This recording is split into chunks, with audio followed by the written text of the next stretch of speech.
Welcome to another edition of What the Fuck Happenings Here. Inmendham, sort of, mostly. Anyway, so there was a Benatar and Matti exchange, and I made 2 videos out of it. It was mostly about, as the argument with the other guy, whatever his name was about some sort of idea that was hard to define what category you fit in, whether you're anti-life or anti-feeling life or complicated life, or, you know, and all this distinction making about what you are. This is more of a subject about what do you do about it. Okay. And I thought, you know, it's missing all the elements of a rational discussion about, let's say you think something's a crime, what do you do about it?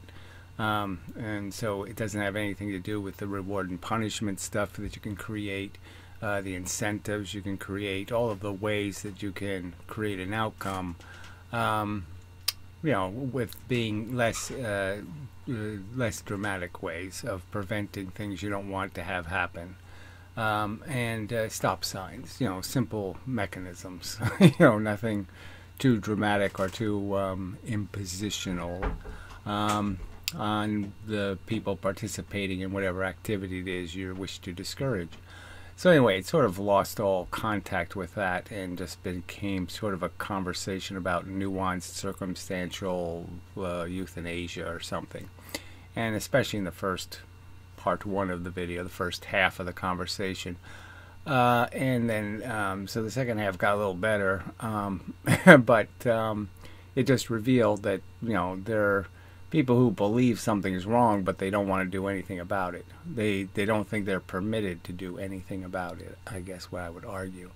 And, of course, we're always, you know, to the last resort of civil wars and all that kind of stuff. And nobody's going to say we shouldn't have gone and saved Europe because it was a threat to us. And it was. So it was just a fact. And you have a right to stop threatening things. But, you know, you don't go into the conversation.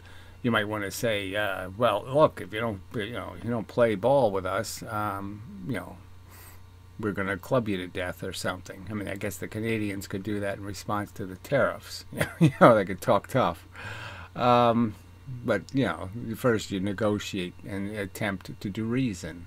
And that's the stage clearly we're in. And so this conversation doesn't have, it's really just not connected to the steps you would take if you had some sincerity in finding a solution.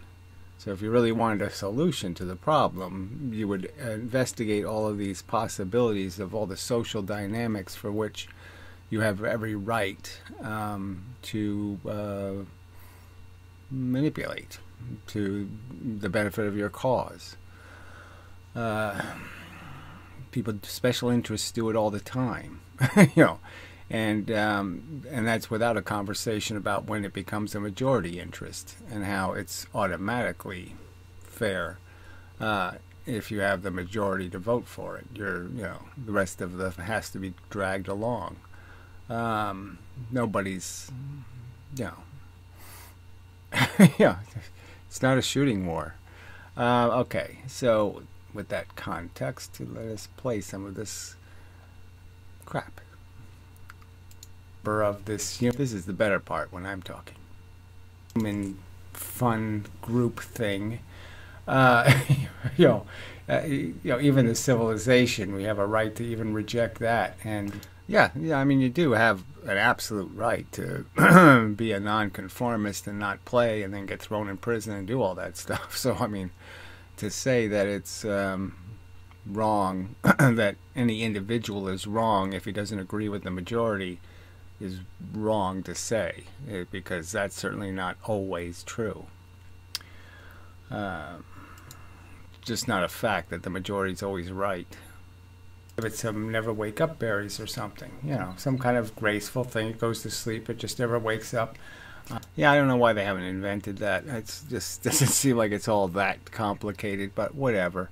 They really aren't trying, I guess is the point, because, you know, we haven't generated enough demand that civilization deal with this in a more practical way, where you use decisive violence.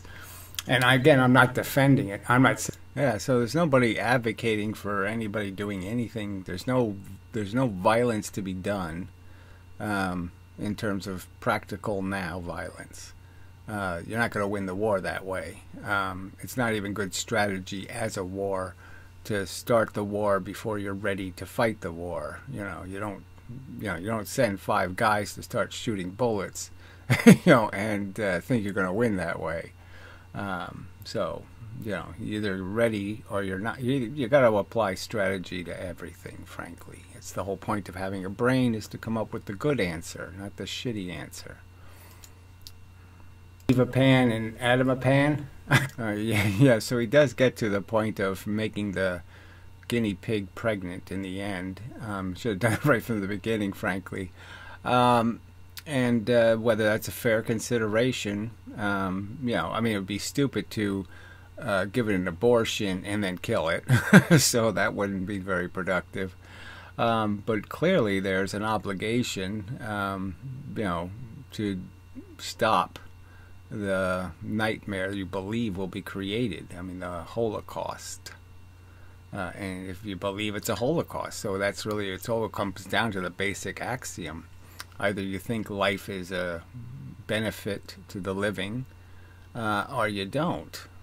And obviously I'm not going to be convinced that the horrific price being paid is a price I would go anywhere near paying.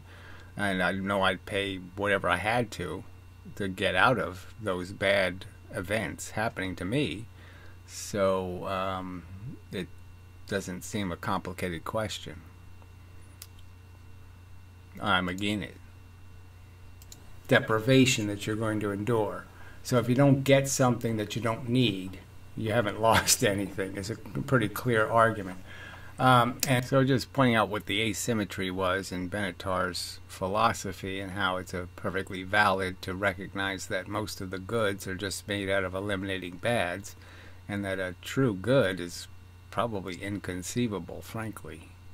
I mean, just because the nuance of the experiences that we have with pleasure are that they're all about eliminating some negative condition. They're all about a release from a kind of physical or psychological prison. But always fixing a bad is a good. So anytime you eliminate a bad, you've created a good. But if you prevent some non-essential, good, that is a good that didn't fix a bad, whatever that would be, you're not going to miss it.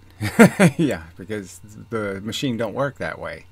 The idea is it has to create the negative before it can create the positive. The positive is just a relative to a negative. It's not a real thing. But it doesn't work the other way around. Okay, I'll jump ahead because I feel like it. Even though he's talking, kind of rude. This goes, blah, blah, blah, some kind of crap like that. I won't do anything to implement a better world. I'll just say a better world is possible. But I'll say I want it. I want a better world. I want flying garbage can. I want my, oh yeah, we have those watchy things. Really not so much, right? A little picture phone watch thingy. Yeah, it doesn't really go anywhere, does it? Too much trouble, right? I got to recharge. You got to do this. Blah, blah, blah, blah. Too much trouble. Yeah. So wanting is just, telling all of us could tell everybody else what we want, and that would be very special, wouldn't it? But it's a waste of time if you're not going to do anything to satisfy any of those wants. They can't even understand your language. Do you understand that? Yeah, there's a real barrier. Right, so the whole idea that we're qualified to drive the living thing bus. We're the biggest brains and the most complex ones, obviously. Clearly the ones doing the most calculating in a more objective manner, capable of that objectivity. And not being just driven by being a dog or a cat. We're driven by being a thinking machine in some respects, independent of our physical form. So yeah, clearly we're qualified to make a decision, and the decision is open because obviously nature doesn't have any authority, doesn't have any brains, it hasn't won any awards for the best plan, or anything like that. So clearly we shouldn't assume because nature made it, it's a good idea. And the question is it a good idea to give complex objects a sentient character that allows them to horrifically feel awful when they're damaged? And my simple argument is no, really bad idea. Don't do that. The human race, you let them drive the bus, yes, they're going to drive it into horrific catastrophe. The one is through not creating new lives, and the other is by killing existing lives. Right, so we know the killing thing would only happen not to get rid of people, but to stop procreators, imposers. So we've basically, there's a point where we can say to people, look, yeah, it's a natural function having kids, but so is shitting, okay? And you can't shit anywhere, and you can't shit anyhow. So we're just going to say you can't be playing with this reproduction thing unless you can write up a very good impact statement. How you're going to ensure that you're not going to do any harm, that what you create isn't going to hurt anything in the future, and that nothing you create will be harmed itself. And if you can't do that, then no, you can't play with your eggs. The end. And we have a right to write that legislation. Jeez. That the decision to be made there is primarily one about extinction. It's not at all about it. Okay, so the hamster thing really wasn't at all about extinction. You weren't trying to make hamsters extinct. You were just recognizing that if I'm dying and there's nobody to take care of the thing because there is no natural world full of goodies for it to live in, that it's better that it go with me and that I don't just let it starve to death or, die of thirst or whatever. It's rational to recognize its welfare will decline substantially and rather rapidly without my participation. The future. And that, I think, does present special difficulties. So again, this is just ridiculous in the context of a world that incarcerates animals, brutalizes them, and then murders them. And does all kinds of prodding and poking in between. They do, look, all the experimentation they do on animals, all these wacky ideas they have, cut its head off and sew it on another sheep or something. Just horrible shit that they have to go through. Just awful. And here they are arguing about a fucking guinea pig, and talking about how it's some sort of moral and like the whole civilization has to get in an uproar because they're even having a conversation about actually mercy killing a hamster. I mean, it's just a guinea pig. Just too ridiculous. Sorry, I should have explained that context, that he created this whole thought experiment that's supposed to be something like the trolley question, about when you're allowed to euthanize something or when you're allowed to act in its behalf. And again, I would argue that as soon as you can prove you're smarter than it, that's it. That's when you can act. Because that's the whole point. There's no point in having intelligence if you can't apply it when it's very necessary. So again, to have this conversation when the opposing side endorses all of those kinds of right. So we're going to listen to their moral outcry. I don't think so. I mean, there couldn't be more hypocritical and duplicitous because they have no moral outcry when their victims are comforting their needs. Is dying, even in the case of non-human animal death, but you are more interested. Yeah, it's okay if they die because nature did it. So this is the idiocy of it. If nature murders and slaughters, it's okay, it's acceptable. But if we do it irrationally to prevent harm, to expedite some negative process that's nothing but bad, to have win-win circumstances, essentially, with no personal agenda. We weren't trying to evade washing the dishes the next day. Just offering our best judgment for a better outcome. That's a crime. It's just, such bullshit. Crow almost. There's nothing there yet.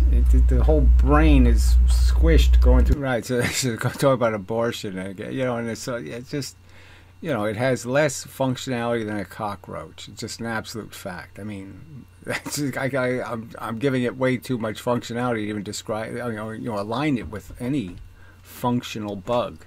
It has so little function. I mean, it's barely an earthworm, frankly. If you gave them both IQ tests, the earthworm's probably going to win because it can learn left and right. And the fucking fetus ain't got a chance. Cases of abortion and infanticide on the one hand, and euthanizing marzipan on the other hand, if you go. So he's trying to make a distinction between killing a healthy guinea pig to prevent its unnecessarily sloppy life and death, and the more urgent need. You have a kid born with a giant tumor in its head or something. That's what so that would be the real subject, and the real subject would be that clear argument that, well, somebody's got to do something, because doing nothing is stupid. So we know the system is stupid. We know the reason why the circumstance exists has no reasoning to it, and the only thing we can do is deal with that fact and say, yes, I can apply some intelligence to the circumstance and recognize that there's a great gain to be benefited, by recognizing you can't do anything with a big giant tumor in your head, so you're not going to cure cancer, so there's no huge amount of great stuff you're going to get done. If you go now, before the hemorrhages and all the other shit, you're going to be a lot better off. It would just be nicer to just let him go. Ahead and allow. Turn off the respirator. What? It makes it even easier, if the thing you're talking about can't express an opinion. But purely, sure, kids are completely manipulatable, but I'm sure that there's a lot of them that give parents counter arguments to this pro-life position they always get stuck having imposed on them. And recognizing that the kid's probably smart enough to figure out that, the odds are against me winning, and the loss is going to be huge. I mean, gigantic. And so, let's not play, let's try hard to live. Let's not play that. So all you have to do is figure out what the rational definition of harm is, and there's no rational definition of harm. That's part of the problem, I guess, especially the part about rationally defining it compared to. So there's plenty of people who, for, I don't know, the joy of a glass of water, the wonderful experience, they would be willing to be, kicked in the nuts by Hulk Hogan or something. They have some weird, in my opinion, insane, crazy notion that the negatives are worth these trivial positives. And I don't know if there's any way to resolve that, because that seems an ingrained physiological thing. Maybe we just physiologically function differently, and they don't really feel pain in some way or something. And I would, I'd sacrifice whatever I had to sacrifice. You could take pieces of my good memories away, events in my life. You could take them away. If I could buy my way out of the bad shit.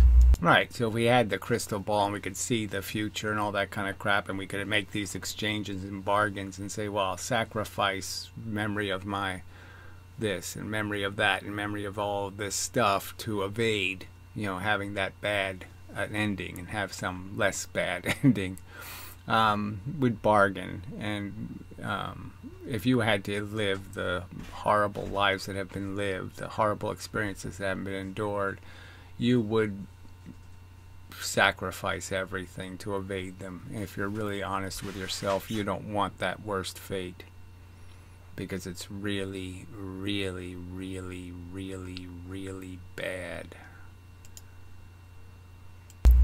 For merely sentient beings. But that's another component question. And then you've got to put these together in order to... So what's this nearly sentient crap? Why is this a subject? The nearly sentient? What the hell fits in that category? Yeah. I would argue just from a biological standpoint that sentience is more ancient than the language and process, all of that. Okay, that was developed for the very purpose of being blended with the reward and punishment. I mean, that's how you validate a program, is to have the outcome that is satisfactory. And so the more basic thing is the feeling thing, and probably the animal organisms feel worse than we do. The intensity, there's no regulator, on their scope of how bad it can get, because it's not the sophisticated balance to keep the organism alive. And the difference for us is we don't live unless we perform our very complex routine to live. We don't live by just being a bug, grab thing, eat it, grab thing, eat it. So we are going to be a lot more disabled by minor distractions of discomfort. How do you know there's such a thing as a nearly sentient? Yeah, so we'll just move on. That's the high probability, not the low probability. An unpleasant death is the high probability. Very rare that the guinea pig... There's not too many, yes, that drop dead of a heart attack. Okay, it's, dying is not a pleasant process. I've seen a lot of cats, for example, die. And I can't think of any where I just showed up and it died in its sleep or something. It was fine one day and it was dead the next. Car accidents, that would be the only difference. The ones hit by a car with as much as they're the harder ones to accept, because the death is so untimely. Those are probably the best deaths. He just drops dead of a heart attack. And so that's, again, just a little bit more of our emotional corruption, is that, it's hard. It's hard to do these things. These things that need to be done aren't necessarily going to be pleasant, and no one's talking about enjoying them. We're just talking about whether they're necessary or not. And it's sort of necessary to, man up and do the right thing at the right time, and not wait till it's way too late to do any constructive intervening. Still haven't figured out not to use this morally wrong, like morality derived from where. It's just such a word layered in dogma is my point. So the word morality is sort of broken because it was always used to just dictate a dogma written by a god or something. And the word wrong all by itself should be just fine. I mean, we're just so used to throwing these adjectives in front of it. And the words don't need to be fixed. Wrong is a really great word. Right is a really great word. Don't need to be sticking a qualifier in front of it. I mean, you could say very right. Yeah, very, very right. As an instance of antinatalism or something else? Well, the way you just summarized the question seems different from the question that I thought you were asking in the lead up to the summary. Yeah, the whole thing was convoluted and a little bit hard to follow. And it's actually in this statement where Benatar is basically saying No, I don't agree that you can euthanize it. Unless it's going to die of cancer tomorrow. You can't do anything. And it's a hamster, for fuck's sake.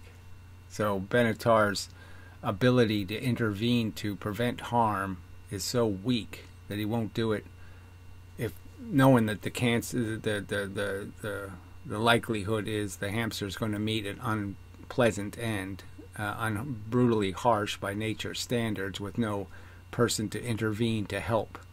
And besides that, if I make it pregnant, he still won't do anything.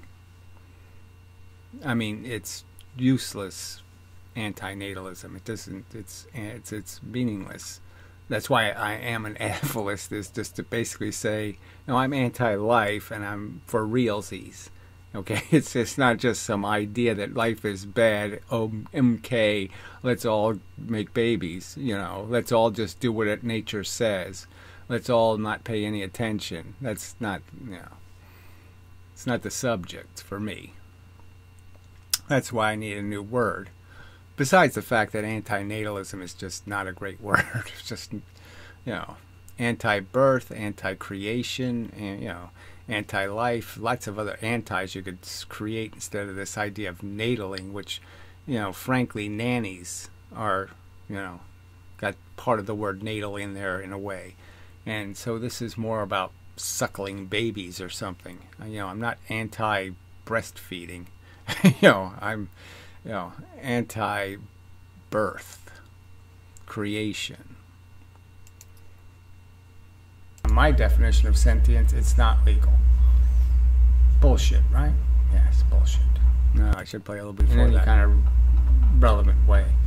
But at least 1 year old, let's say. Alright, so these are all like scientific questions you can ask, and they have real clinical answers. And the fact is that, they got into a conversation about the distinction between fetuses and born babies in an indirect kind of statement. But it's a real question. There's the birth canal isn't some special event. It just goes from being a fish swimming in water, to being a fish, trying to breathe air. But it's still a fish, and it's still far from being human. Natalism to the case of marzipan, and that brings me back to the opening remarks that I made, which is I don't think there's a connection here. I think the question you're posing to me about... Yes, it's a euthanasia argument. It's not really an antinatalism argument, and he doesn't make it an antinatalism argument till the very last 3 minutes of the conversation, which is sort of ironic. He did? The bot, I want to hear more about this bot in due course, but I have used that term before, maybe not in print, but I have used the term of preemptive euthanasia. So I do see this as a case of preemptive euthanasia, and there'd be questions around the challenges of that. But I don't think that's got anything. So again, the challenge is for somebody to make a counter argument to the sensible argument that the harm, especially as a vague risk, is gigantic, in the sense that the worst case is really, really bad, and the best case is really marginally useful, which is the best case of getting the most more days being alive. That anything really valuable will happen in those days, versus the benefit of preventing the worst case out of control bad death.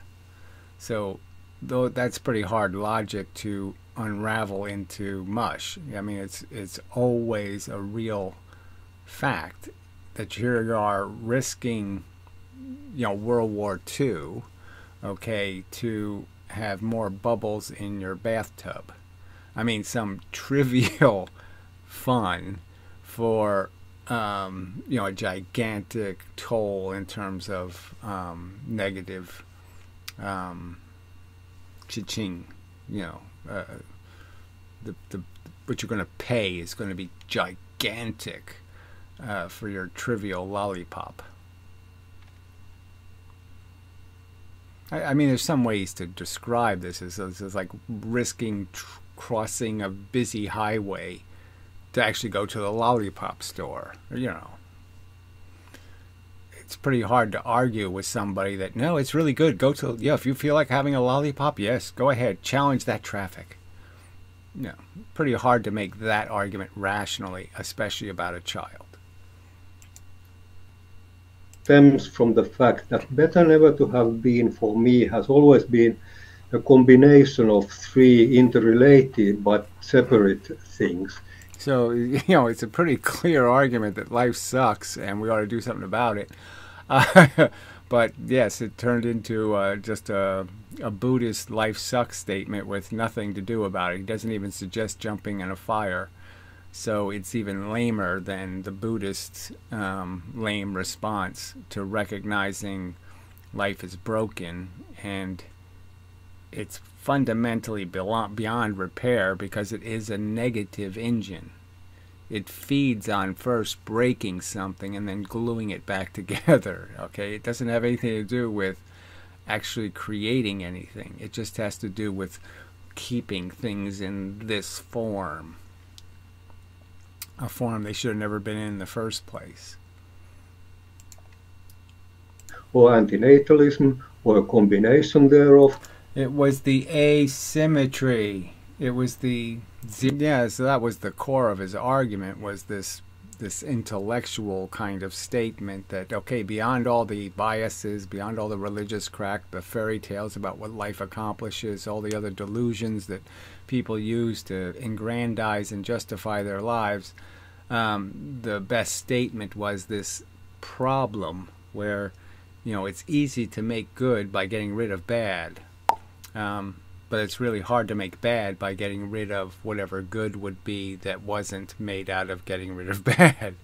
So, and there's clearly an imbalance on what's on the two sides of that scale.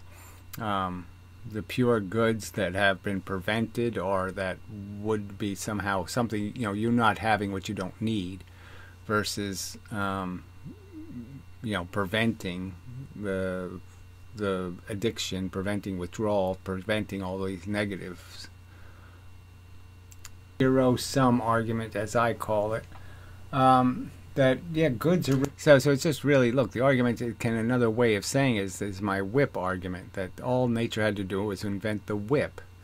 And then it takes the whip away, and you feel really good, and you're having a great day because you're not getting whipped today. And that's the asymmetry, is there really isn't any carrots. There's just whip. A lot of whip or a little bit of whip. Subject to less risk and harm. It's the long-term winner choice. Animals to fulfill human. You minimize possible losses, which is the best thing a human being can do. Yes. It can't run a profit. It's the real argument, okay? And especially in the context of nature, it can't run a profit. It's not built to do that. It's built to molest and kill children. That's what it's built to do. The whole evolution thing is dependent on breaking, you know, destroying all these things that aren't worthy enough to reproduce. And it's a gigantic volume of losers versus this tiny number sitting on the podium. So you can say there's whatever there are, 2,000 professional basketball players, and there's 2 million ruined kids trying to be basketball players. Desires, which seems to make better never to have been a strong declaration not only against human reproduction, but also against factory farming, animal husbandry, and the non-human pet market. It doesn't seem like all those needed to be even mentioned as soon as he said, everything I'm saying in this book could be applied to animals, and that's what he said. It wasn't like he said just some of the stuff. He's saying, generally speaking, this could be applied equally to the animal condition. Everything I'm going to say applies to the animal condition. He's clearly revoking that statement in some respects because it's the key point of the animal condition is that we're the husbands to it. I mean, we're the only salvation they have, and he's saying we're somehow verboten from interfering with nature's plans. Okay, well, it's the end of that one pretty much. Yep. All right, so yeah, I'll do part 2 later and such and so forth and whatnot. Yeah, that's enough for now. All right, I'm back. I think so. Most of me is. It's just difficult being on Earth. Being a need machine, okay, and the simple argument is that need is a sickness that nothing should be infected with. That you know, it just brings liabilities, and it really nothing needs to need, and then of course everything they need doesn't need to be needed. You know, it's not the way the real universe works.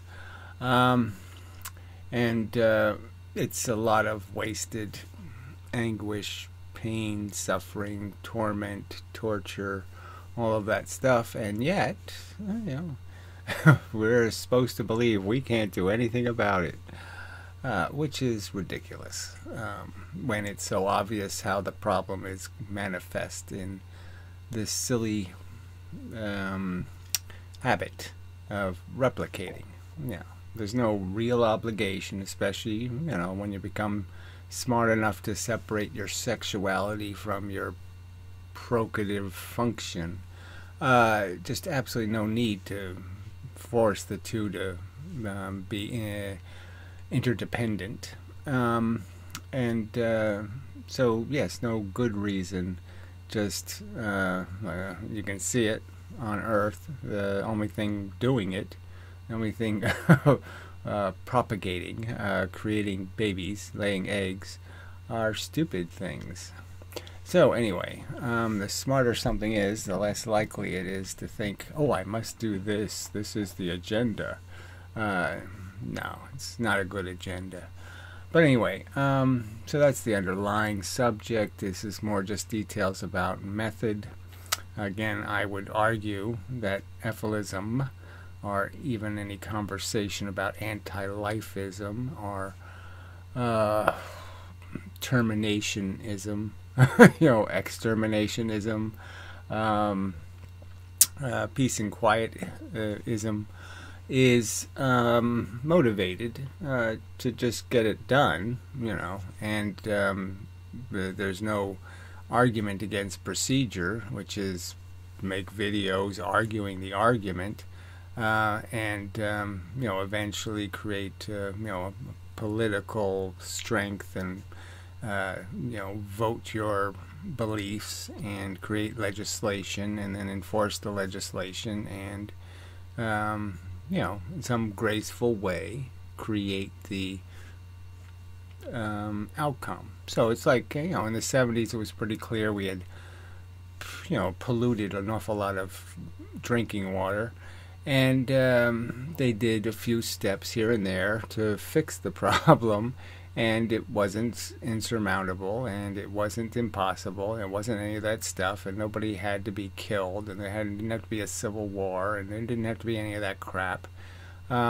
You just had to get people to quit littering and doing different things, you know, that were really, really stupid, and yeah, perfectly doable.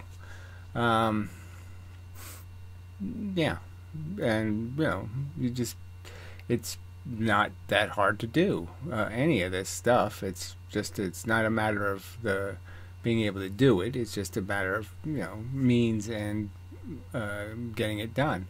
Now, yeah, our civilization has gotten pretty broken now. It's got all kinds of reversals, and you know, it's oscillating and vacillating, and you know, all that's something you have to figure you're going to have to fight through. But there's nothing in the agenda that says it must happen now. There's plenty of talk that the sooner the better. Obviously, it's a very bad circumstance, and you want to fix it quickly. You know, but again, this painting the perspective as being embittered and full of some sort of uncontrolled hate is idiotic and unfair. But you know, this is what people resort to because they are idiotic and unfair. So that's what you get. But anyway, it's their petty problem. And you would expect people who are going to be intelligent enough to understand some of the arguments would be intelligent enough to not be fooled by reckless and exaggerated and sloppy and unfair rhetoric. So anyway, but the world sucks, so a lot of the arguments suck. Okay, so anyway, and unfortunately some of the characters advocating for positions suck. So it almost looks like Benatar was just he likes being controversial, and so he wrote a book that's controversial. But the depth of his concern for the future doesn't seem,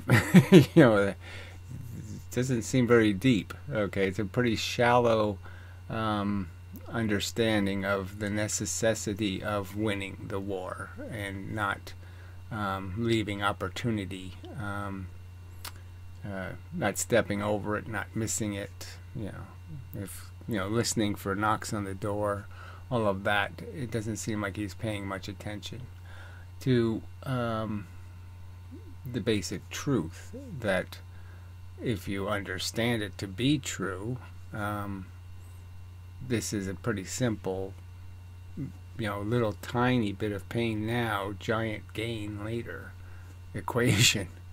And you really shouldn't screw up that opportunity. Anyway, play some of the part 2. So there's 2 videos for your pleasure. Euthanasia, really.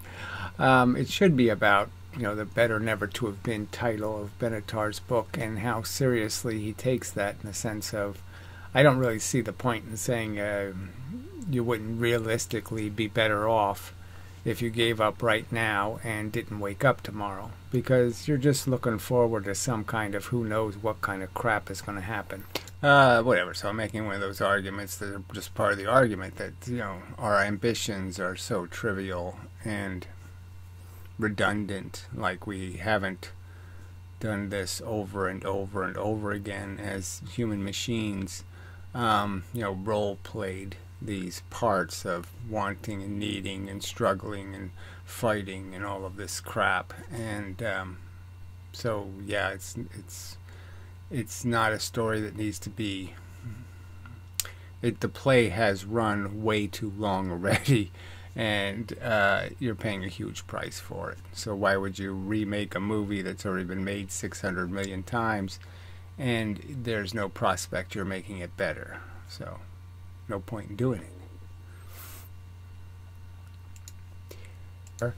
And well, anyway, so it is a serious kind of subject, just to point out that living is risky, and yes, there's a point in doing it when you're somebody like a vegan or some other person who wants to rescue the inmates from their prison. And I would take it, that's the whole point of the value of fixing something. And if you're a screwdriver or you're a hammer or you can get something done, well then your existence has some sort of utility under those circumstances of the broken thing existing. But once it doesn't exist anymore, once there's no more stagecoaches, then there's no more need for horseshoes, that kind of thing. So maybe you don't need a whole bunch of blacksmiths. And once you invent a machine that can punch the damn things out, you don't need them at all. Just a fact. Alright, so we'll get to where we are. Benatar is basically saying that yes, it's wrong to create animals for food, but then he's conceding it's also wrong to create them for any other purpose either. And then he's going to make some excuse that it's okay, if you're taking care of animals that would be put to sleep. Like somehow if they were put to sleep, he thinks that's bad. So he actually thinks being dead is a lesser state of being. Right, so it doesn't make any sense. If you're better off not being born, then there's kind of a continuum to that, that there probably isn't some place in your life that you're making a huge profit, and therefore it could be that you're better off being alive than never to exist. And so the whole title of his book, Better Never to Have Been, is kind of lost in this conditional idea that somehow under the right conditions, no, you're much better off being alive and having existed. So, you know, it just seems kind of duplicitous and hypocritical. And that's sort of a problem philosophically. You know, and it just, because he won't concede the basic argument, which is we just have a pretensive understanding or appreciation for each other's ideologies, and just as a pragmatic fact, we're recognizing that if you think I'm insane and I think you're insane, then, you know, all we're doing is trying to make people in white coats to come capture each other and put them in padded rooms where they can't fuck up our world. But that's, you know, we have to say, okay, let's not do that. You know, and we'll do this free speech thing and you know, argue it out. But there's no denying the, you know, the philosophical ground. And Benatar's basically decided, instead of being a warrior for the cause, he's just going to be a fence walker. Of fixing, yeah, I did have more fun in my dreams, especially as a kid. I used to fly, and I would do all kinds of things. Very nice. Yeah, I don't know exactly what my related point was, but dreams are rough. You know, for the last 20 years, they haven't been so good. Just a lot of harassing work, and that's your brain just doing the agenda, which is fix a problem, fix a problem, fix a problem, fix a problem. That's what our brains do. We create a problem. Brain creates the problem, and then the brain makes solution to problem. And it's just, even for that alone, even, you know, it's so circularly stupid, you know, that we should be apprehensive in claiming it to be a great thing to be a sentient organism, when, you know, you're just in a lot of ways chasing your own tail. Chasing the tail. Okay, yeah. But again, if I, you know, yeah, don't want to say I wouldn't want to be a woman. Yeah, so a little bit of, whatever. You know, just the fact that we are, you know, substantially, in a lot of ways, there's these basic drives, the alpha kind of thing, you know, winning, success, and a lot of that is tied to your, you know, hardness and vitality, and that, you know, this whole sex thing really does. It's a pretty substantial driver in being interested in living, let's say. And absent, I was just making the point, absent that, I mean, life is already, you know, you know, but without even that motivating capacity to be interested,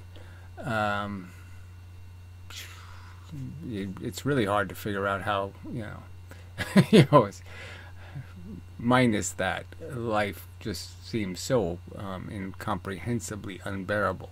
But I could argue that, you know, the lives of so many people is incomprehensibly unbearable for me to even understand, you know, how the, you know, you know, what people are, you know, what they're watching, and they're getting off on it, so to speak. It's pretty frightening when you look at what people are actually consuming. It's important to a lot of people, and it's not something I'm really making an argument and saying this is the most horrific thing happening on Earth. It's not the most horrific. But it's just a fact. They don't need to be alive. So it's just ridiculous to make the argument somehow their death is some sort of tragedy for them. So that would be animals in general, probably, and most specifically pets. Okay, they don't have some agenda. So this whole idea that because they exist, they must continue to exist because there's some real need, you know, that's real, that won't be satisfied if they don't finish their existence is just kind of silly because, you know, there's been any activity, a dog smelling another dog's butt. I mean, how many times has that already been done by a dog? And, you know, to be arguing that, well, we've done it for 1 trillion zillion million hours, and it would be a terrible tragedy if we lost these 50 extra hours they could do it. What? You know, so it's like saying, you know, the ocean is useless and dried up desert if it's missing 1 drop of water. Somehow, oh, we'll notice that's a terrible deficit in the ocean. What? So it's kind of a silly, well, I'd argue it's a silly argument to make that there's any necessary narratives that need to be played out for animals, because what they're doing is so animalistic, it's so narrow, it has no complexity to it. They're very doggy, very catty, you know, very mousy, very birdy, you know, they really, I mean, can you realistically tell one bird from another bird from another bird from another bird? Come on. What, is that what he's saying? Oh, look at old Santino. Oh, yeah, Santino. Miss him. If I don't need it, if I can't find the need for it, then I guess the need can't exist, right? But Benatar can see the special need. You do need to live. Even though you say you don't, you do. So this was a little bit about suicide. And, you know, the fact is people just project this idea that you need to want to live. You know, and so somehow I have to inject the need into you if you've lost it.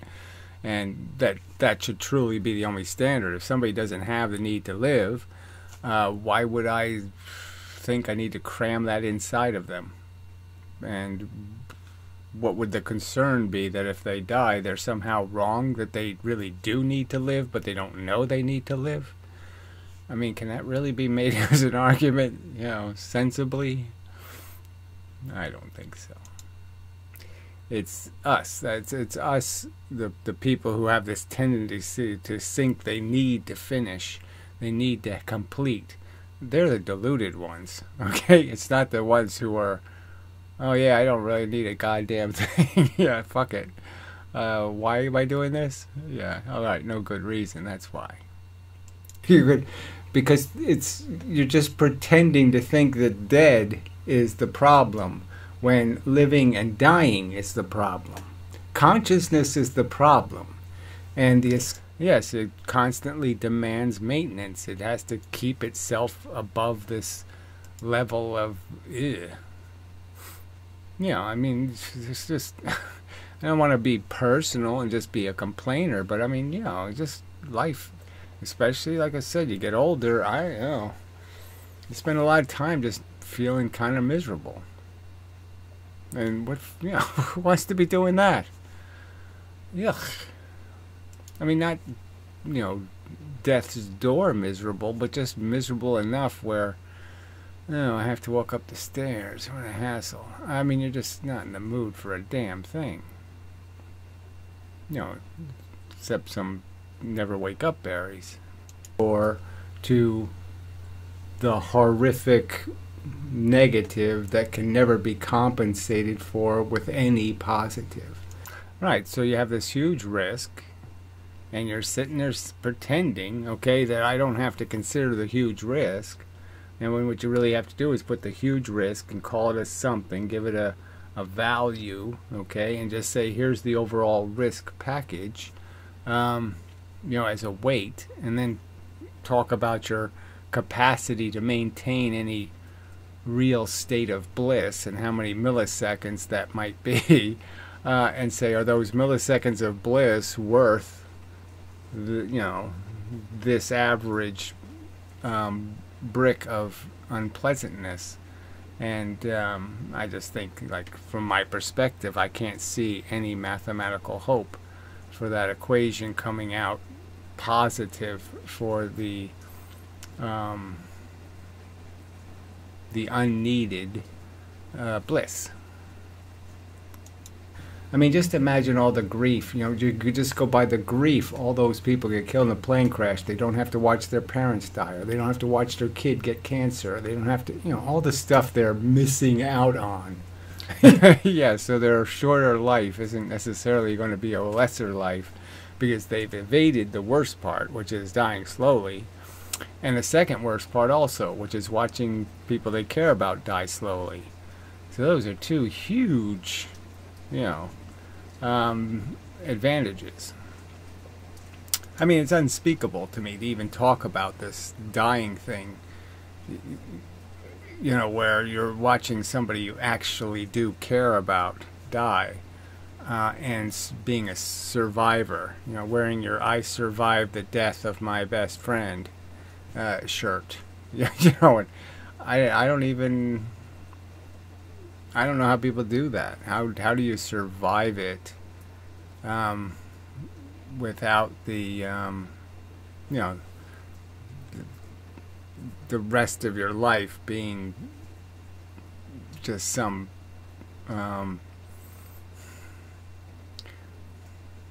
half measure, some it's always going to be in the fog of that black. It's like a black light so strong, you know, that your eyes will never work the same way again. And so I kind of just laugh when people talk about how much they love each other. Huh. Yeah, sorry. Ridiculous. Degenerative disease, you know, has to die when they tell them to. So say they go. So Benatar was making some argument to say, well, you know, the solutions are all imperfect somehow, and so somehow the right to die is made imperfect because there's some system somewhere that penalizes you because your disease got progressively worse and made you incompetent, you know, mentally incompetent, and therefore you couldn't get the right to die because you were mentally incompetent. And the only time you could get the right to die was when you were mentally competent, and they said to you, you have to die today. You know, you can't decide to die in 3 weeks. No, you have to do it today, or else you don't have the right anymore. That happens somewhere. I don't know. So it's just this idiotic thing where somebody just brings up some idiotic bureaucratic thing or one example of some wacky person and says, there, that's how all of them are. When no, that's not how all of them are. In 3 weeks, you'll start saying you want to live, right? And so it's just more on that same kind of. I mean, it's just such a fallacious argument, you know, because even if it were true that there was some country that had right to lie legislation that had huge loopholes like that in it, in the sense that it cheated people out of their right to choose when they were going to die. It would be a small example of that failure, not the failure of the idea that people should have the right to die. So it's just such a bad argument. Sense of an autonomy. But worse, they don't apply their own best judgment. They apply some hopeful judgment.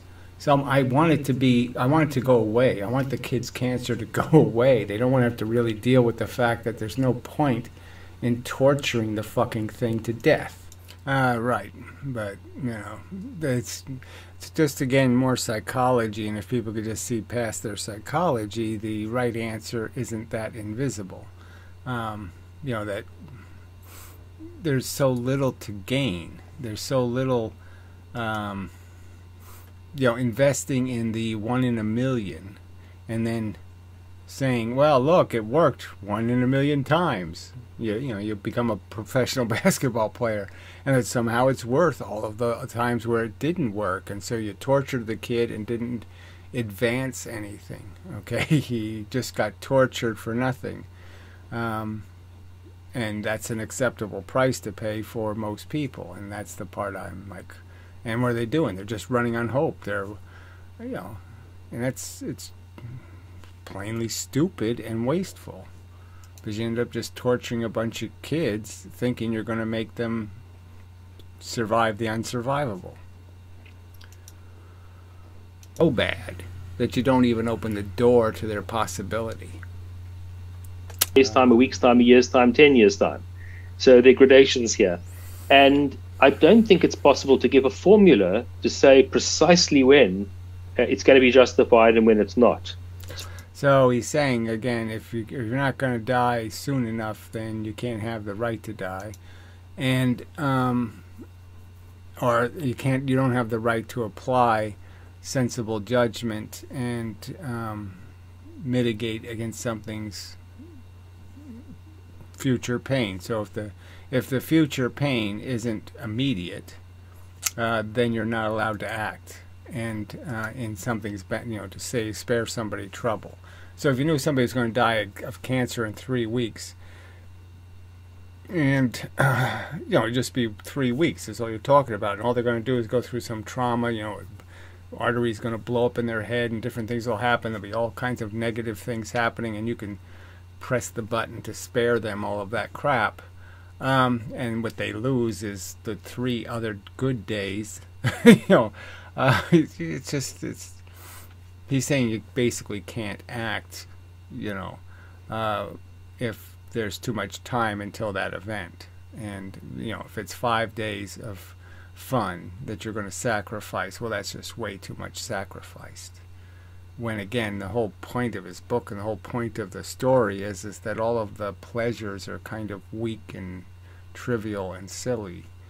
And the pains are hard and real and uncompensatable.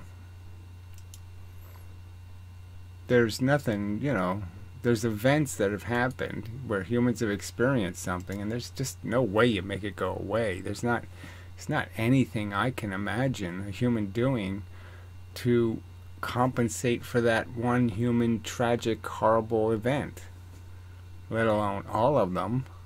How do people do that math? I can't do it for myself personally. I don't want those risk tickets. I don't want to be in the drawing for who gets to be the unlucky character who has the worst fate. I don't want to do that. Ugh. I mean, just all the deaths from the Black Plague. I mean, it killed you really hard. Nasty. And you just... we're doing something that's worth imposing that over and over again in some form or another. No, we're not. Not harming. I mean, again, doesn't make any sense in the context of the inevitable harm, and certainly the risk of harm. So, I mean, the inevitable, actual, real, hard, factual risk, and doing nothing in the face of that risk is just saying you can't apply intelligence, because that's your job. That's the whole function. Yeah, the whole point of having a brain is to do these figuring and this calculating and figuring out what the best option is, what the straightest line is, and all of that crap. And it seems a very straight line to understand that the Martians aren't currently in some concentration camp going, I need to be a kneader. I need to knead so much. I just need to be a kneader. I need to knead. They're not doing that. They're not in some anguish because they don't have all of our needs. It's just not a fact. And the same is true for us. Okay, that being dead does not mean you go someplace and it's all lonely and cold and scary. No, none of that happens. Ugh. The of thinking is to find a solution. And the solution of do nothing is, that's a moron's answer. And to basically retract everything you say in your book is also not a great... but yes, I mean, look, the story of the the book you wrote was some sort of academic statement about, yes, people are just really so lost in optimism bias, and if you really start looking at the equations and how we kind of function, this is a zero-sum game, that we're always just going to run some kind of deficit, and there's really no point in pretending life is good, because the fact is it's a lot of the time bad. Very, very bad. I mean, it's very little of the time anything called very, very good. Yeah. Yeah, and all the goods are fundamentally escaping bads. So, no real currency, no real value. It just looks like, it's all facade. There's no real car here. Cheese in my care, and I should not breed guinea pigs or even let them breed, or any animals that are in our care. That's why I don't like factory farming or think that it's bad. And I think that even perhaps sterilization, chemical or surgical, might be an option for antinatalist activists now, preventing the coming to existence of sentient lives. But The point is that if you stop things from procreating, then you've solved the problem of creation.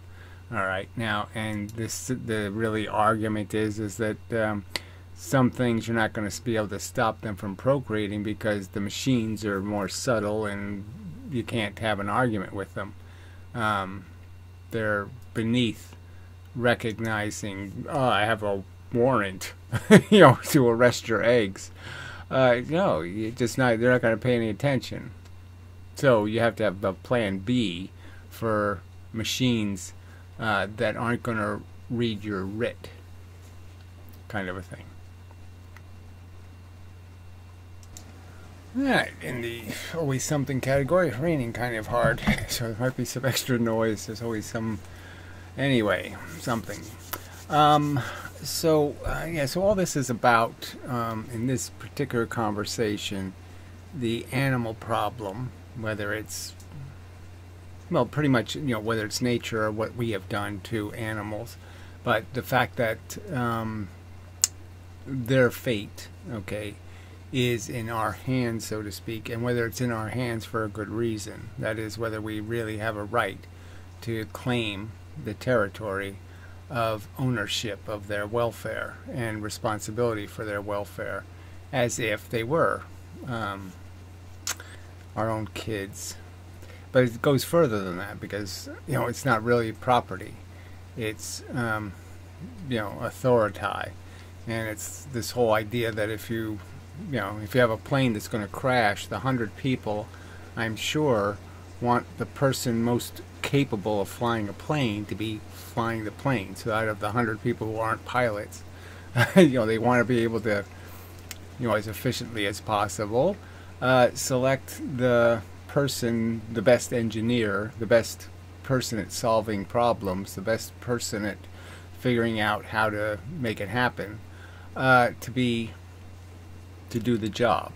And we don't have a really good way to filter that. I mean, obviously it's our hope, that the people running the government or something would be the best and the brightest, and obviously we're about as far from that as you can get. So, our systems are ripe with failure to accomplish the task of having the right man doing the right job. And we have a ton of people educated, and their job doesn't have a damn thing to do with what they went to college for. So lots of inefficiency or dysfunction in how we decide who's a human of better capacity to make decisions and to figure out the solution to a problem. And then we just have this democracy idea for deciding who owns the truth, and obviously the morons want the they want they'll take the fake credentials. They'll wear the fake badges of I'm a citizen and I'm responsible and I'm sensible and I'm all these things. But yeah, I didn't get educated, and I'm a moron. And I don't even know what a muffler is, let alone where you buy one. All kinds of too stupid. And they'll take the badge, the right, the authority to be making decisions for other people, when they really haven't measured up, so to speak. They haven't been tall enough to get on the damn ride. They shouldn't be on the ride. So that's part of the conversation. Is just the fact is our civilization isn't very good at filtering for qualifications. We have the very unqualified doing. It's like you have people with, I don't know how to, people doing surgery, who can't even. I was thinking of that game, that little kids game where you pull the little parts out of the thing. They can't even pass that test, let alone tie a good knot and all of that crap. So they're not underqualified. That's the point. So, but anyway, so that's all part of this conversation in a sense. But I'm just saying that I don't think anybody can logically make the statement that our huge advantage in solving puzzles and problems makes us so much more qualified than, well, let's go ask a wildebeest what we should do.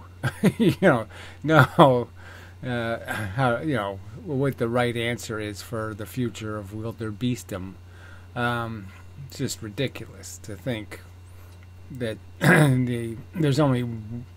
we can't go ask the aliens, we can't go ask something else, so we're all there is, and we have to ask ourselves. And the point is should we be asking emotional retards with delusionally silly philosophies? Should they have a vote? Yeah, I don't think so. But anyway, that's the way things are.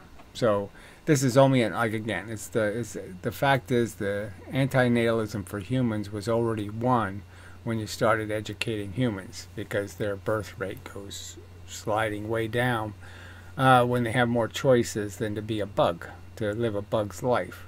They figure out, I don't want to be married with children. I don't want to be Homer Simpson. I want to do something better than that. I have higher ambitions. So anyway. And then you have the irresponsible types who, procreate without any real devotion to what the project is in terms of how serious a business it is making a human being. Like the muskies and such. For all these animals that exist are going to have to die off, and they're going to have to die off like the predators are going to run out of prey, so they're going to starve to death. So there's no way to even if you did the sterilization thing, it creates all kinds of mayhem in environmental circumstances, and then you have to go on a feeding program for the animals that were eating the other animals that you sterilized.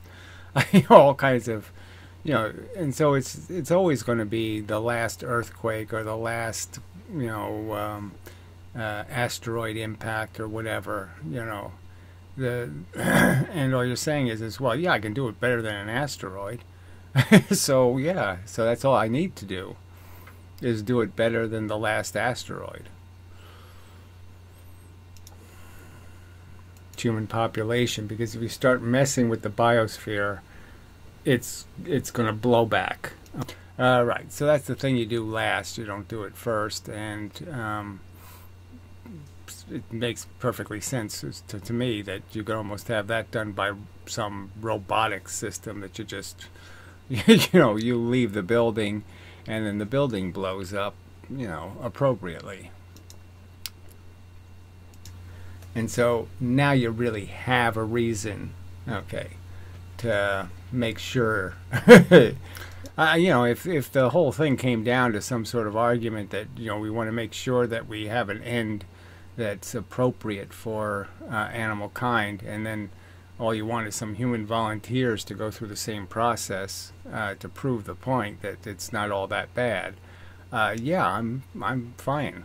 You know, so I'll volunteer to be killed by a nuclear bomb, or to be this, that, or the other thing that has to happen. Because, yeah, I'm confident that we can do it well enough that I wouldn't mind experiencing the death we're going to impose. So if that's part of the bargain, that the people who voted for it have to, you know, have it imposed on them, I'm pretty sure most of them are going to say that's fine, because I don't have any other intention except to make it as graceful as possible.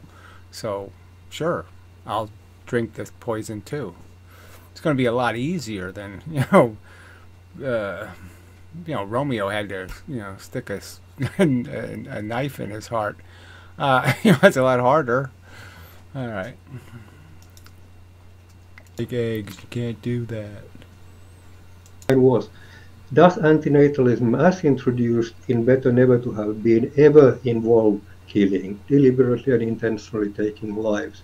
The answer seems... So again, this is such a distant question, and under what circumstances? And so what's the circumstance? Some diabolical group of procreators and whatever, some white supremacist or something, have a hideout and they're making babies and against the law, and it's, so yeah, you can paint some scenario where, okay, you got to do something, but again, is it going to be any worse than any other circumstance we have like that right now, where obviously a bunch of gun nuts have done this in the past and had, where the guy is actually having sex with like his great granddaughter or something. I mean, really sick shit. And and then the government comes in and does it badly, and oh, what a horror, tragedy, all this bullshit. So yeah, it's, humans are fallible. They don't always find the best answer, and they always sometimes do things badly. But to say that we shouldn't arrest anybody because sometimes arrests go badly, or sometimes cops are bad, is just idiotic. So forget it. It's just silly to say, okay, let's just do away with all law and order, because some of the law and ordering goes bad. And it would be as silly as saying you don't need to cull mountain lions or something. Right. So, the fact is all the time we have to man up and accept the unpleasant duties of existence. And that's what they all seem to be running away from, is the fact that, like right now, people are dying more miserably than they need to. And that's just an obscenely stupid waste. And it's all to take other people's suffering and put it on the altar of their God and say, look, God, look what I gave you. Somebody else is suffering. Yeah, proud of me? Oh, it's just so disgusting. Being whose life you're taking, I wouldn't endorse that. That's why I don't endorse killing extinction. So whatever killing extinction is, so I mean, obviously there's no solution for animals except some sort of graceful exit. The practicality of some magical, I mean, it's certainly, go ahead, try mixing it in a beaker somewhere, the egg destroying virus, but the idea that somehow you're going to find some way that is unharmful to anything is ridiculous. And again, the standard is so low to be better than what the future is already showing you, what you're already seeing in the crystal ball is so bad, that we don't have to make much of an effort to do a better job than what nature has in store. Nature has in store earthquakes and all kinds of horrible violence and drowning floods and tsunamis and all kinds of shit that's going to impose all kinds of horror. So to pretend that, we've got some high standard we have to meet of perfection is ridiculous. The fact that we can reason, and our reasoning has to be judged. If the judgment is you believe in a Holy Ghost, well, you already decided you're an idiot, so you're done. You're done having Yeah, I mean, you can't fly the plane. You know, it's just not going to happen if you think the wings are supposed to flap, you know, and you're looking for the switch that makes the wings flap. You know, no, you shouldn't be flying the plane. Sorry, but that's just, it's just evading everything. He asked you a simple question. How would you apply your judgment to abortion? So even that they're qualifying, you know, this short early term abortion, and you know the philosopher, the scientist really should be able to explain that, well, even at the moment of birth, the thing doesn't have the mental capacity of, I think I used cockroach in the video, but yes, it doesn't, it really has, it's less functional as a sentient, feeling, thinking, brain-enabled organism than a fucking cockroach. And here they are having a debate about, ooh, the horror of even thinking that, you know, you might terminate its existence. You know, when, you know, we sell products called, you know, Terminex. Yeah. And then it has Yeah, so why doesn't he say some realism in the argument, right? So he's basically saying, no, it's a very biased and, you know, negatively poised argument. Right, so that's, you know, I'm always kind of critical of some of the rhetoric is just, you know, unfortunate that you have to say something, optimism bias or pessimism. The search is for realism. So you all should just be saying, how close or far from real are you? And the idea isn't to paint the perfect negative portrait or the perfect positive portrait. The idea is to paint the real portrait. Oh. One more. For your interest in all of this, I really appreciate it. Very kind of you. Oh, blah, blah, blah. So they had their little salutations, and like they said something here that was at all interesting when no. So both of them are apprehensive about doing anything about the problem. And especially if you have to break an egg or something, no, can't break any eggs. So it's, you know, I'm arguing that I don't think you have to really break too many eggs. I'm just saying that breaking 3 eggs when you're preventing a bazillion eggs from being broken is kind of ridiculous to say that's not a good enough solution. You broke 3 eggs. When, I know, but I prevented a zillion eggs from being broken. So what are we talking about how we can't act? You know, it's just too ridiculous. So this is all just about social norms and social contracts and this whole idea that we're really not allowed to in any way argue with the majority is almost what they're saying, right? If the majority has decided, you know, something is important, then it's important, and we don't have any right to act outside of that judgment. And I would argue to some extent that's true.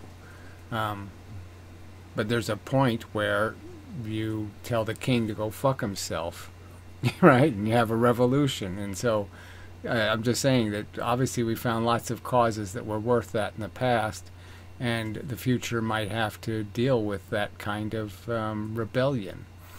But I'm saying I don't see any reason for it, because it's obvious that all you have to do is educate children and they become sensitive to the fact that life isn't some obvious gift, okay? And that they don't have any urgent need to create more living things, so they have an opportunity to enjoy the gift. None of that is the default of an intelligent brain's processing of reality. Okay, and it's only the ignorant morons, you know, waving the flag and defending moronic territory. And such. So, I mean, in the context, like I said, we've won the war for the human dilemma merely by educating kids. So the human problem is not even a question anymore. It's easy to get humans to go extinct. The real question is what are you going to do about the leftover residue of all our retarded cousins? And clearly, it's our responsibility to fix that problem. And it doesn't have to be some horrible fix. Alright, anyway, so till the next time, and such and so forth and whatnot. A little bit long, but you know. And you know, there's always stuff in the videos that I didn't play all the clips, so you know, you can watch the videos too. But you know, it's just the summary. Probably, well, I shouldn't even say it. You know, should I encourage people to listen to more of my content, or should I just say, okay, you got the, you know, I don't need to tell you anymore, right? So yeah, that's always a difficult question. So yeah, so just moving on till the next time, such, so forth, whatnot, blah blah blah blah blah. It's just about making arguments at this stage, and there's a bunch of people who want to pretend all the other opposing people's arguments are invalid because they're rapey or something. You know, they're not. No. None of what they're arguing, being advocated, is real. It's all just propaganda and distortion and lies, frankly. It's just lies about what was actually has been said or what was ever advocated. And that's all people need, right? When they're already in a camp and they're already a believer, and they have little tiny wieners, then they'll be satisfied if their side makes really bad arguments. Okay, as long as they win. They don't care how they win. And the people with the very big penises do care. And they say things like, yeah, we have to win with integrity and dignity. We can't cheat. Yeah. Alright, so till the next time, and such and so forth and whatnot. But the little weasels are all cheaters. So anyway, till the next time, such, so forth, whatnot. Done, finished. End of the video. Yeah, it really is, you know. Just dragging it out a little bit. You know, just for fun. You know, the fun of it. Well, it's not horrible. It's, you know, it's mediocre. A little extra mediocre won't hurt you. Alright, anyway, till the next time. Such, so forth, whatnot. Hit the button.